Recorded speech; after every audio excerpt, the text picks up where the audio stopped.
तर आपण आता क्वेश्चन नंबर 14 सॉल्व करणार आहे. A mass is suspended from a vertical spring which is executing SHM of frequency 5 hertz. तर एक मास दिलेला आहे जो वर्टिकल स्प्रिंगला या ठिकाणी सस्पेंड केलेला आहे आणि तो सिंपल हार्मोनिक मोशन या ठिकाणी परफॉर्म करतो आहे ऑफ फ्रिक्वेन्सी 5 हर्ट्ज. त्याची फ्रिक्वेन्सी आहे किती? 5 hertz. The spring is unstretched at the highest point. Highest पॉईंटला तो कसा आहे? अनस्ट्रेच कंडिशनला आहे. ओके, अनस्ट्रेच म्हणजे हायेस्ट पॉईंटला तो मॅक्झिमम डिस्प्लेसमेंटला असेल.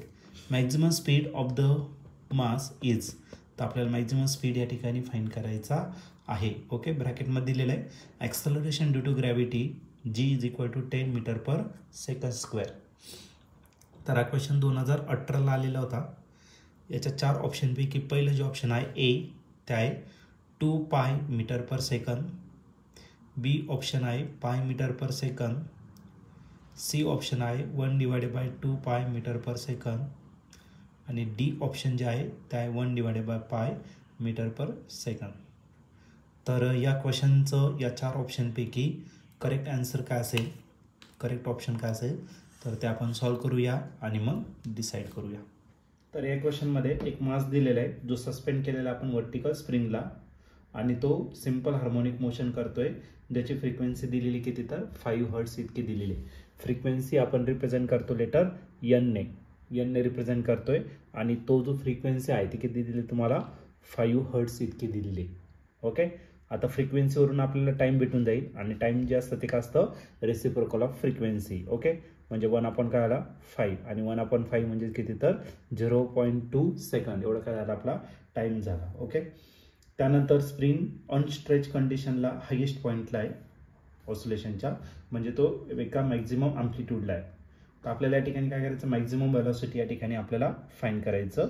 व्ही मॅक्स जर घेतला तर व्ही मॅक्सचा जो फॉर्म्युला असतो तो काय असतो? ए ओमेगा. ए काय आहे? अँप्लिट्यूड. ओमेगा असेल तुमचं अँग्युलर फ्रिक्वेन्सी, त्याचा फॉर्म्युला 2πn त्याच्यावरून घेता येईल किंवा 2π/t दोन्ही व्हॅल्यू आपल्याकडे आहे. आणि जी दिलेला आहे तुम्हाला जी ॲक्सलरेशन ड्यू टू ग्रॅव्हिटी आणि याची व्हॅल्यू आहे 10 मीटर पर सेकंड स्क्वेअर. तर आपल्याला मॅक्झिमम व्हेलॉसिटी फाइंड करायचं आहे. तर आपल्याला लागणार आहे सर्वात पहिले तर अँप्लिट्यूड लागेल. अँप्लिट्यूड जर असेल तरच आपण याला काय करू शकतो? सॉल्व करू शकतो. हा सिंपल हार्मोनिक मोशन जर घेतला तर सिंपल हार्मोनिक मोशनमध्ये टाइम पिरियडचा जो फॉर्म्युला आहे T इज इक्वल टू काय असतो? 2π√m/k. m का असेल तर तुमचा मास आणि k का असेल तर फोर्स कॉन्स्टंट. पण आपल्याला अँप्लिट्यूड फाइंड करायचं. याच्यामध्ये अँप्लिट्यूडच नाही. एक काम करू, याला इक्वेशन नंबर काय करू? 1 कन्सिडर करू. आता या ठिकाणी जो रिस्टोरिंग फोर्स आहे मॅग्निट्यूडच्या टर्ममध्ये घ्यायचं. हा जो रिस्टोरिंग फोर्स आहे तो डायरेक्टली प्रश्न का असतो? डिस्प्लेसमेंट. आणि तिथं जो कॉन्स्टंट घेतो तो काय घेणार? तर के घेणार. ओके, पण या ठिकाणी जो फोर्स ऍक्ट होणार आहे ते त्याच्या बॉडीचं काय असणार आहे? वेट असणार आहे. वेट किती असतं? तर वेट असतं तुमचं mg इतकं, मारायला तुमचं काय तर kx. आणि आपल्याला काय फाइंड करायचं? m/k फाइंड करायचं, राईट ना? मग m/k या ठिकाणी घेऊ आणि इकडे करायला एक्स. पण या ठिकाणी मॅक्झिमम डिस्प्लेसमेंट होत आहे आणि मॅक्झिमम डिस्प्लेसमेंट म्हणजेच आपलं काय तर अँप्लिट्यूड. मग एक्सच्या जागी आपण अँप्लिट्यूड टाकू, मारायला a डिवायडेड बाय करायला g. a means amplitude, g is acceleration due to gravity. चला, m/k ची व्हॅल्यू आपण इक्वेशन 1 मध्ये या ठिकाणी पुट करू आणि ॲक्सलरेशन या ठिकाणी आपण फाइंड करू. Therefore, equation 1 becomes काय भेटेल? Equation 1 T is equal to 2π√m/k is replace by a/g.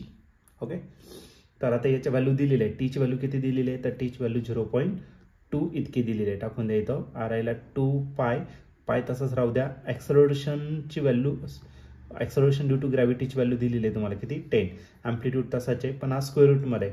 त्याच्या आधी या 2 ने जर याला डिवायडेड केलं तर किती भेटेल? 0.1 आणि पायने याला काय करा?